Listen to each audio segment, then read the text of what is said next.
PT ASDP Indonesia Ferry Cabang Bakauheni memprediksi bahwa arus balik Idul Fitri 1446 Hijriah dimulai pada Jumat tanggal 2 April tahun 2025.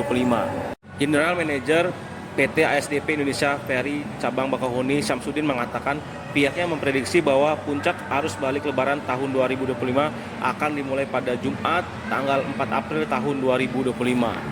Jadi mulai tanggal 3 April tahun 2025 pukul 00 WIB, kendaraan golongan 5 dan 6 bergeser ke Pelabuhan Wika Beton.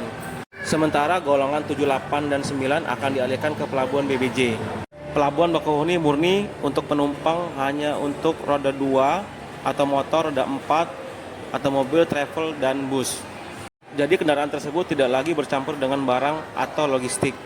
Dengan harapan tersebut untuk memudahkan distribusi ke berbagai dermaga. Pihaknya juga akan menyediakan 75 kapal untuk mengangkut pemudik dari Sumatera ke Jawa. Adapun kapal tersebut yakni BBJ 10 kapal dan 5 kapal di Wika Beton serta sisanya di Pelabuhan Bakauheni. Saya Syamsuddin, General Manager PT ASDP Indonesia Ferry Persero Cabang Utama Bakauheni. Saya bersama Ketua Gapasdap dan Ketua INPA serta rekan-rekan sekalian dapat kami sampaikan terkait dengan kesiapan kami dalam rangka antisipasi arus balik angkutan lebaran di cabang Bakauheni. Beberapa waktu yang lalu dan jauh sebelum ini kami sampaikan bahwa kami bersama seluruh stakeholder yang ada di Bakauheni di Lampung, baik itu dengan pemerintah daerah, kepolisian, Kapasdap, INPA, seluruh stakeholder, dukungan baik itu dari kesehatan, BMKG, Basarnas dan lain-lain, kita siap. Pada prinsipnya kita siap. Jumlah kapal yang operasi pada saat ini dari sekitar 75 kapal kita siapkan, itu nanti beroperasi di Pelabuhan Bakauheni, ada di Pelabuhan BBJ dan ada di Pelabuhan Wika Beton. Ada 10 kapal yang operasi di Pelabuhan BBJ, ada 5 kapal yang beroperasi di Pelabuhan Wika Beton dan sisanya nanti beroperasi di Pelabuhan Bakauheni. Seluruh kapal dalam kondisi saat ini siap untuk beroperasi. Ada 7 dermaga yang ada di Pelabuhan Bakauheni, ada dermaga Wika Beton dan ada dermaga BBJ. Jadi kita total ada 9 dan plus nanti ada cadangan kontingensi plan kita di PT SMA.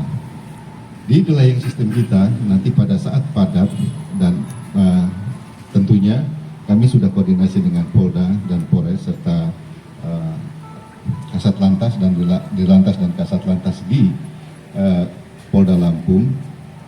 Delaying sistem kita pada saat nanti ada kepadatan kendaraan di Pelabuhan Bakauheni, maka CB-nya buffer zone kita gunakan, kita aktifkan dan nanti itu dikendalikan penuh rekan-rekan kita dari pihak kepolisian di D20, di 40, di lapangan Expo Kalianda dan di rumah makan 3 saudara yang berada di lintas timur.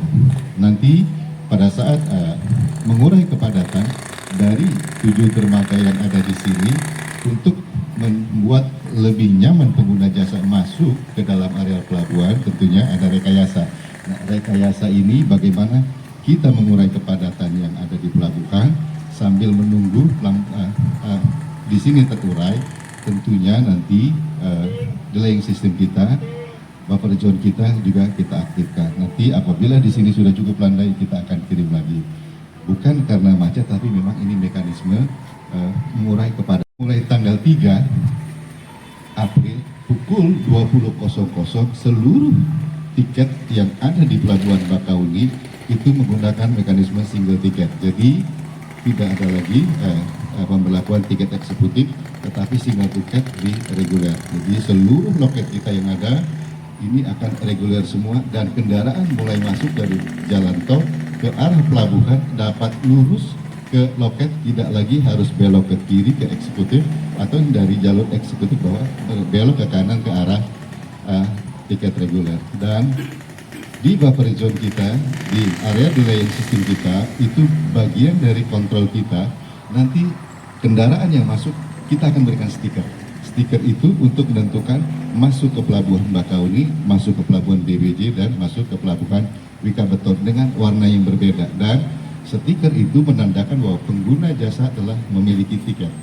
Jadi harapan kami, para pengguna jasa nanti sebelum masuk pelabuhan pastikan sudah memiliki tiket pada saat berada di areal pelabuhan. Dan tiket juga bisa dibeli di areal delaying system kita, baik itu di kilometer 20, 40 di Expo, ya, Kalianda Expo, maupun di lintas timur, atau dapat kita peroleh tiket melalui aplikasi yang ada di alat komunikasi kita. Lain-lain terkait dengan koordinasi kami di lapangan, kami sepakat dengan, dan ini sudah jadi sebuah keputusan, dermaga khusus roda 2 itu nanti di dermaga 5 dan 6. Itu prosesnya TBB, tiba, bongkar, dan berangkat. Dari sini bawa kendaraan roda 2 di dermaga 5 dan 6, sampai di Merak nanti dia bongkar, dia akan kembali lagi untuk percepatan.